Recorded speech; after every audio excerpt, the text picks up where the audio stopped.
I'm also going to show you what comes with the awning, setting it up.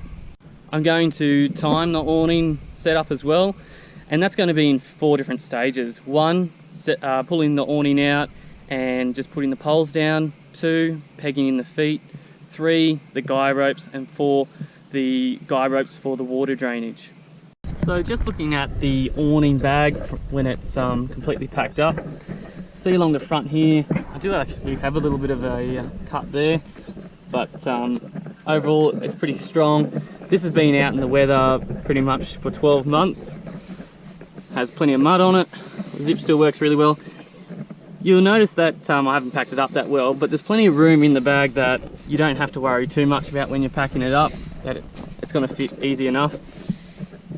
Now on the back here is where you can see that there's a bit of a gap there, and there's the same on top, and that's where water can get in and it gets onto your awning. So when unpacking the awning, that part comes off, goes down, and then you've got the zipper.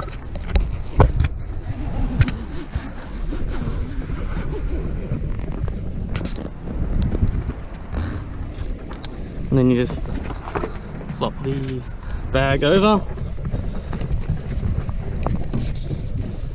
And this is what it looks like when it's packed up.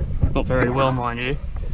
But you have your bag here, which has your, inside of this bag is a bag with guy ropes and tent pegs. So undo that, pull the bag out, and just sit it on the ground.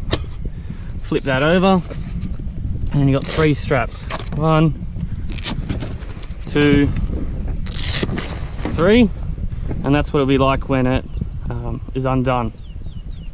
This here is the strap which you can use to pull the awning open, and it's also the strap that ties it back onto the roof rack to keep it tight. Here are the 4 poles, and they're on the magnetic part there. You can hear it clip in. It stays there. Haven't had any problem with that at all. Now, when undoing it, I tend to pull it off here first, and then I'll take it out one leg at a time.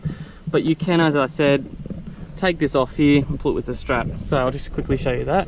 So you see it drops down, and that's a fair bit of weight up on those knuckles there. So pulling the strap, and you'll feel each time when you get to a new section of the awning that it has just a little bit of tension on it. Okay, now I need to bring it over my tailgate. Now before I even tighten it up, the first thing I do is I'll go and unclip these legs here. So they just unclip, they hinge up here, and then they're just a cam twist motion. So really that's a 2-handed job. You've got one here, and then the other hand twists to unlock and twist it back to lock. So go through, do the same to the others. Just showing your feet. Now these don't hinge, so if you're on unlevel ground, they won't hinge to match the ground, but this is where the 2 pegs come in handy. So one goes on this side,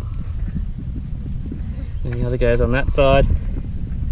And when you've put those 2 in, that's a fair bit of strength in keeping it down. By the time you peg both of those in properly, that's going to keep your awning pretty safe. So most of the time that's all I do, and I don't worry about doing the guy ropes at all. So this is what you get in the bag with the tent pegs and the guy ropes. So you get 10 tent pegs. These are pretty good quality. They're quite thick, and I haven't gone anywhere near bending one yet. I would recommend though putting in at least another probably 4 tent pegs, if not more, just because you actually don't have enough by the time you double peg each pole and you want to put all your guy ropes out. You get 4 guy ropes with hooks on the end. You can use these in top of the poles, or you can also use them halfway between the poles on that little tab that pulls it down for the water drainage. And then you get 4 guy ropes with just the rope on the end, which you can use for anything, tying the knots. You can use them in tent poles or also for the tab halfway along. Makes no difference what ones that you use. You can also go and get some hooks and put on these if you want to. I find the hooks really quick and easy to use. The bag itself, it's not too bad quality. It's enough to put all this gear in easily enough. I always put the guy ropes in first and then the tent pegs. As I said, get some extra tent pegs because you'll have enough room and put in there. So at the moment I just went and got some super peg tent pegs. They're really good quality, and I also use them for my swag as well. So that's a good spot to keep all your tent pegs in one spot.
I'm going to start off with how the awning's mounted and the awning bag. The awning bag is pretty good. Good quality. The zip's really nice to use. Haven't had any issues with that except for when I get to the back. Now I was just looking here, and the awning's on this sail track here, and I was just wondering if I could put it up the top there, and if so, what that could possibly allow me to do is to put an LED strip light down here, because at the moment, because the sail track's on the bottom, I can't really put it in there, well, at least not properly. So I might look into whether that's a possibility later. Let's take you for a walk around the outside and how it looks at the moment. So this side here, you can see that it does not have the guy rope on it. So these guy ropes here are so you can pull that down, and that will make the water, instead of it pooling, come and drain off. You can see as well there that it has a zip, so you can get walls to put onto this. I haven't done so yet. They're quite expensive, I think, if you want to get a few walls. I think each wall's around $180. They've also got this valance around it, so when you put your wall on, that it's got that coverage there as well. Plus this just gives that extra little bit of protection from the sun, and also when it does rain. Okay, coming along here. So on the pole here, they've got magnets up the top here, which when you swing them away, they connect with this here. So that makes it really easy to put your awning back when you're packing it up. So looking at the pole itself, you've got the magnet, you've got an eyelet there so you can put a guy rope on it if it's really windy. I tend to not do that. Like, it'd have to be pretty windy, or if I have to be set up for a few days in order to put a guy rope through. You've got the Velcro here, so you can see the difference that it makes there. These are pretty good. You don't want to over tighten these, otherwise it distorts the valance a little bit. Now the pole itself is a cam lock, so cam twist lock, so you can adjust it to any height that you want. And down the bottom here they've got on the feet 2 pegs to keep it in.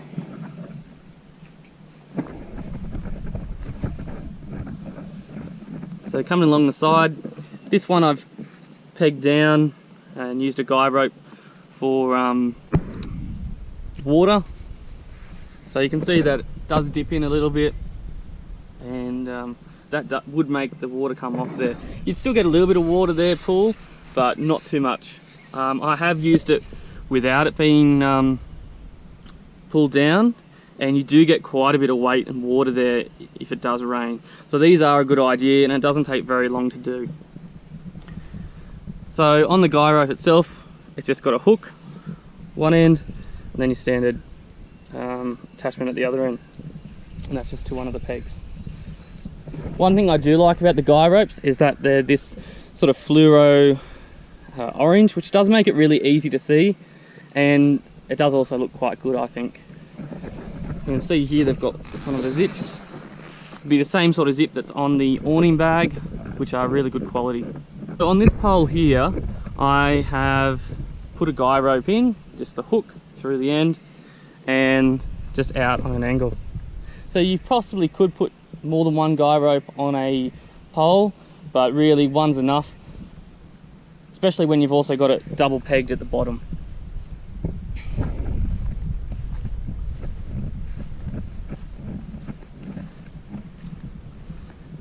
So this side looks a little bit different because I've got it pulled down with the guy rope for water, and that up there is the top tailgate from my vehicle. So it fits under quite nicely without putting too much pressure on it. I can also extend this pole a little bit higher, and that would take more pressure off it as well. I would tend to not actually put this guy rope on here for the water, mainly because that's where my kitchen is. So just looking underneath at the sort of hinge or the knuckle point, so it has all 4 from the one spot. You will get a little bit of water down here when it rains, okay? These knuckles are a plastic. I have read a lot online where people have said that they've broken, but most of the time they've broken because they've opened the awning when it's really windy for setup, or they leave it freestanding too long. This isn't a freestanding awning, so when you don't have the poles down, there's actually quite a lot of weight on these knuckles, and then when you get a little bit of wind, that's what's going to damage them. I have read that usually you get 1 or 2 spare knuckle joints when you buy the awning. I didn't, but so maybe that's an update that they've done since. These are replaceable, as you can see. They wouldn't be too hard to replace at all. They're not going to be as strong as some of the others, but if they're replaceable and pretty quick and easy to do, then that's not really a problem. Plus, I've had this 12 months and I haven't had one break yet. So looking along the back here as well, you've got another valance here. So that just goes over the back of your vehicle, and that will stop the rain from coming down the back of your vehicle. Now, I actually have my awning not quite on the right spot because I have just put it back on and I guessed. So when you move your awning back a little bit, that will cover that a little bit better. The other part that covers it is when you do this strap up, okay? So I didn't do that strap up very well at all. I was in a bit of a rush, but usually you'd have a bit more tension on that strap, and that would also pull this back. So it has some more information here as well on the back. The main one, it says there that always peg down the awning with guy ropes and appropriate ground pegs. So therefore it's not a freestanding awning. And the other important part here is that the awning mass, so it's 21.5 kilos, which is probably about reasonable, about average. So looking underneath at the poles that reach out, you can see here is the clip where the pole clips up into. Now, they've got this wrapped around it here, so you cannot put any Velcro around there. So instead what you'll need to do is put it, if you want to put a Velcro to hang any lights, for example, you need to put it around there and here as well. So I could possibly move my awning more towards the vehicle, and that would give me a bit more rain protection down the side. But for the meantime, what I do is I just get the awning cover, the bag, sorry, and I just stretch it out over the back, and that sort of gives me that extra little bit of protection from the rain and sun. So just going to discuss some of the pros with this awning. First one being the price. I got it on sale for about $680. So by the time I bought the roof bars as well, or the roof racks, it was about $1,000, which is pretty good compared to some of the others. Now it's not going to be as cheap as a King's awning, but it's a lot cheaper than the next level up. Another pro is the weight. So it's 21.5 kilos. So it's easy enough to put up there by yourself. And that's also a lot less weight than some of the other bigger awnings. So I like how quick and easy it is to set up. Now some people might disagree and say it's actually quite fiddly, it takes a long time. But I think it's pretty easy to set up, especially by yourself. When you have 2 people, it's really easy to set up. I really like how on the feet you can put the 2 pegs in on an angle, and usually that's enough to keep it from blowing over from the wind. The guy ropes are easy to see, and that they're easy to use, especially with those hooks on one end. The fact that you can also hook it on the middle of the awning and pull down tight so the rain will run off there is a big plus. I think it's great that you can put awning walls onto it with the zipper, so it's already there, even though I don't have any.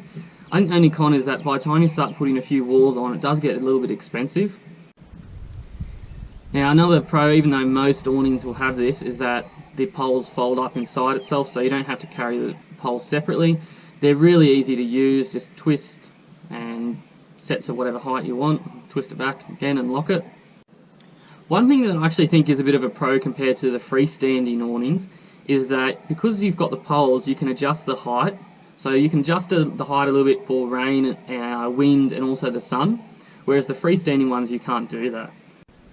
I also really like the fact that the bag that has the tent pegs and the guy ropes in it goes in the awning bag itself, so you don't have to carry that separately. So everything's just in that awning bag ready to go, so you don't have to be looking for anything else. The only thing that you really would have to look for separately is a hammer to put the pegs in. So also just talking about with the setting up and packing up of the awning, the fact that those 4 poles swing together and they go up on those magnet bracket makes it really easy. So it just really is one hand, boom, up it goes and it stays there.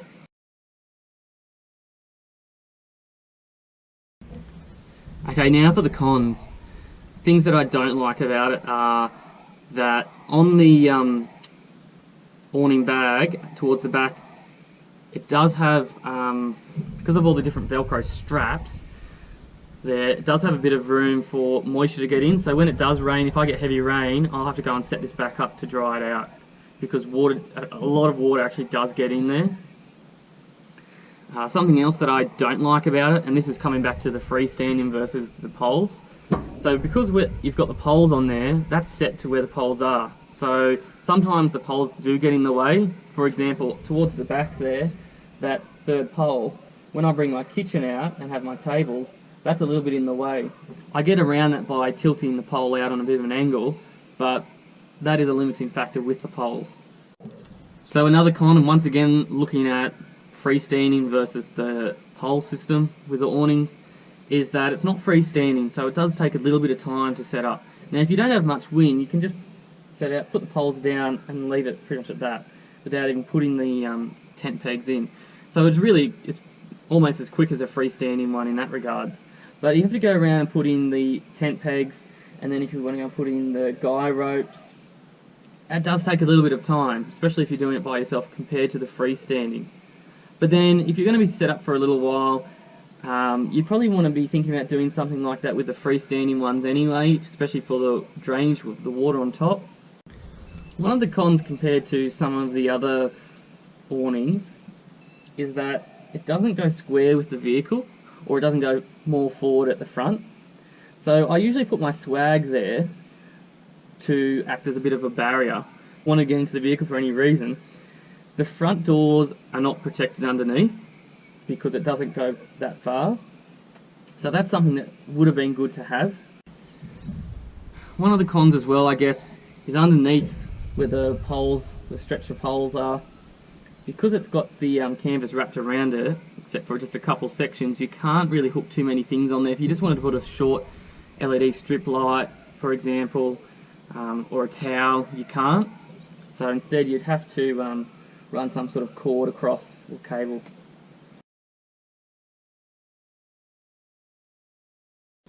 So I guess one of the important things are, would I buy it again, or would I get something different? I'm actually really happy with it, and for $680, even though that was on sale, I think that's a great price to pay for what I get.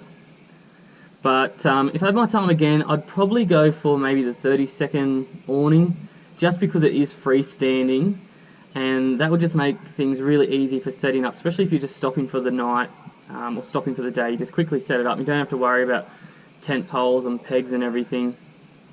And it's not really that much more expensive. I think they're about $1,000 compared to, you're looking probably about $800 on average for the Rhino-Rack Batwing. So when you're looking at a awning, you're looking at a few things. Do you want a 180, a square awning that comes straight out, a 270, or even there's some that go a little bit more than 270. But then you're really looking at a few things. The price. Then you're going to be looking at the weight.